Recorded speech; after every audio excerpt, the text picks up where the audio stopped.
ഇന്നത്തെ കുട്ടിത്താരം ആരാണെന്നറിയണ്ടേ? ഈ പറയാൻ പോകുന്ന ആള് ഒരു ജഗജില്ലിയായിട്ടുള്ള ഒരാളാണ്. കാരണം മൗണ്ട് സൈക്ലിംഗിൽ കേരളത്തിന്റെ പുത്തൻ താരോദയമായി തീരുകയാണ് നമ്മുടെ വയനാട് മുട്ടിൽ സ്വദേശിയായ മൈസ ബക്കർ. ഹരിയാനയിൽ നടന്ന ദേശീയ മൗണ്ട് സൈക്ലിംഗിൽ 2 വെള്ളി മെഡലുകളാണ് ഈ മിടുക്കി നേടിയത്. 10 വർഷത്തിനു ശേഷമാണ് ഒരു മലയാളി താരം മൗണ്ട് സൈക്ലിംഗിൽ വ്യക്തിഗത ഇനത്തിൽ മെഡൽ സ്വന്തമാക്കുന്നത്. കൽപ്പറ്റ ഡി പോൾ സ്കൂളിലെ 8ാം ക്ലാസ് വിദ്യാർത്ഥിയാണ് ഈ കൊച്ചുമിടുക്കി. കണ്ടാലോ?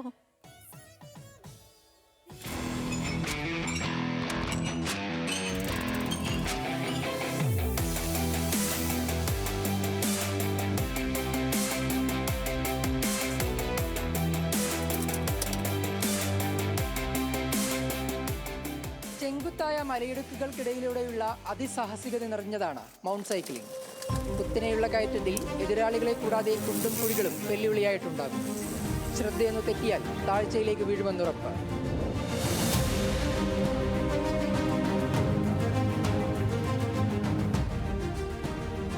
ഇത്രയേറെ അപകട സാധ്യതയുള്ള മൗണ്ട് സൈക്ലിംഗിലാണ് മൈസ ബക്കർ കേരളത്തിന്റെ അഭിമാനമായിരിക്കുന്നത്. ഹരിയാനയിൽ നടന്ന cross country, time trial, cross country, Olympics mass start ഇനങ്ങളിൽ യൂത്ത് ഗേൾസ് വിഭാഗത്തിലാണ് 2 വെള്ളി മെഡൽ സ്വന്തമാക്കിയിരിക്കുന്നത്. വയനാട് ജില്ലയിൽ ആദ്യമാണ് ഒരു താരം ഈ നേട്ടം കൈവരിച്ചത്. സൈക്ലിംഗിൽ ഏറെ കമ്പമുള്ള പിതാവിൻ്റെയും സുഹൃത്തുക്കളുടെയും യാത്ര കണ്ടാണ് മൈസയ്ക്കിന് സൈക്ലിംഗിൽ താല്പര്യം വന്നത്. ഇതിലെ സാഹസികതയാണ് മൈസയെ ആകർഷിച്ചത്. എൻ്റെ ഫ്രണ്ട്സിനോട് എല്ലാ മോർണിംഗും രാവിലെ പോകലുണ്ട്. അപ്പം എല്ലാ റൈഡും ഇങ്ങനെ പോകുമ്പം രാവിലെ എണീച്ച് പോകുമ്പോൾ നമുക്കും പോകണമെന്നൊരു ഇൻട്രസ്റ്റ് വന്ന്. പിന്നെ ഓരോ ഡിസ്ട്രിക്ട് ചാമ്പ്യൻഷിപ്പും അങ്ങനെ ഓരോ ചാമ്പ്യൻഷിപ്പ് കാണാൻ തുടങ്ങി. അപ്പം എല്ലാത്തിലും ഇങ്ങനെ ഓരോരുത്തർ മെഡൽ അടിക്കുന്നതൊക്കെ കണ്ടപ്പോൾ അങ്ങനെ ട്രൈ ചെയ്യണമെന്ന് തോന്നി. ഡേഞ്ചറാന്ന് തോന്നിക്കുന്ന ഇറക്കമൊക്കെ നമ്മൾ ഓരോന്നിങ്ങനെ ചെയ്ത് ലാസ്റ്റ് റെഡി ആകുമ്പോൾ ഭയങ്കര സന്തോഷം. വെറും 3 വർഷത്തെ പരിശീലനം മാത്രം കൈമുതലുള്ള മൈസയാണ് ദേശീയതലത്തിൽ മിന്നും പ്രകടനം കാഴ്ചവെച്ചത്. കഴിഞ്ഞ വർഷം ദേശീയതലത്തിൽ മത്സരിച്ചപ്പോൾ 11ാം സ്ഥാനമായിരുന്നു. കഴിഞ്ഞ ഒരു വർഷമായി നടത്തിയ കഠിന പ്രയത്നത്തിലൂടെയാണ് വെള്ളി മെഡൽ നേടാൻ കഴിഞ്ഞത്. ഞാൻ ആ വർഷം മുതൽ ഇതുവരെ ഞാൻ അങ്ങനെ വലിയ ബ്രേക്ക് എടുത്തിട്ടില്ല. എല്ലാ ദിവസവും ഒരു വീക്ക്ലി വൺസ് ഒരു ദിവസം ലീവ് എടുക്കും. ബാക്കി എല്ലാ ദിവസവും മാക്സിമം ഞാൻ ചവിട്ടിലുണ്ട്. ഒന്നെങ്കിൽ അവിടെ മുട്ടിൽ മലയിൽ പോവും. പിന്നെ വീക്ക്ലി വൺസ് സൺഡേയോ സാറ്റർഡേയോ ഇവിടെ വരും, ചെമ്പ്രയിൽ വരും.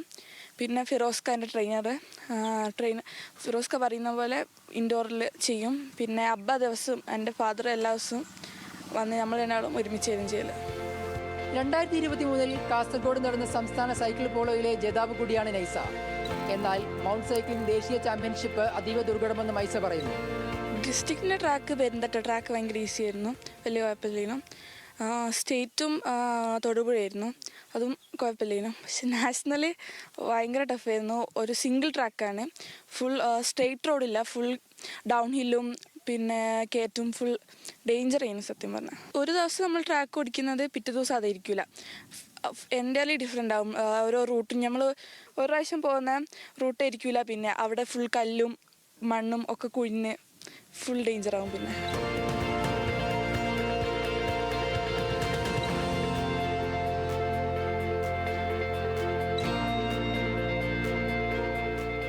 ഫിറോസ് അഹമ്മദാണ് മൈസയുടെ പരിശീലകൻ.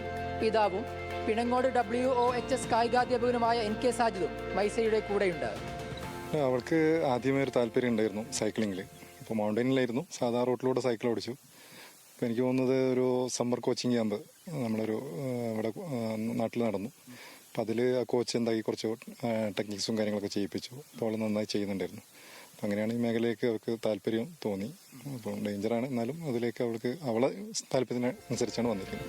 മൗണ്ടൻ ടെറൈൻ ബൈക്ക് റേസിൽ രാജ്യാന്തര തലത്തിൽ മെഡൽ നേടുക എന്നതാണ് മൈസയുടെ ലക്ഷ്യങ്ങളിലൊന്ന്.